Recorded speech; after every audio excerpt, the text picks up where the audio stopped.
కొట్టాడు, తీసుకున్నాం. మా టైం వస్తుంది, మేము కొడతాం. History repeats.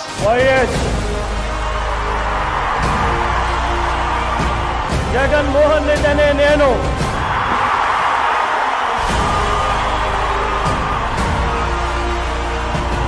శాసనం ద్వారా నిర్మితమైన భారత రాజ్యాంగం పట్ల నిజమైన విశ్వాసం, విధేయత చూపుతానని,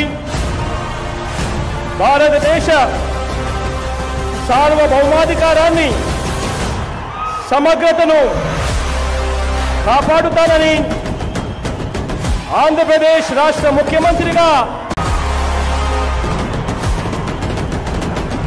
ప్రజలందరికీ న్యాయం చేకూరుస్తానని దైవ సాక్షిగా ప్రమాణం చేస్తున్నాను.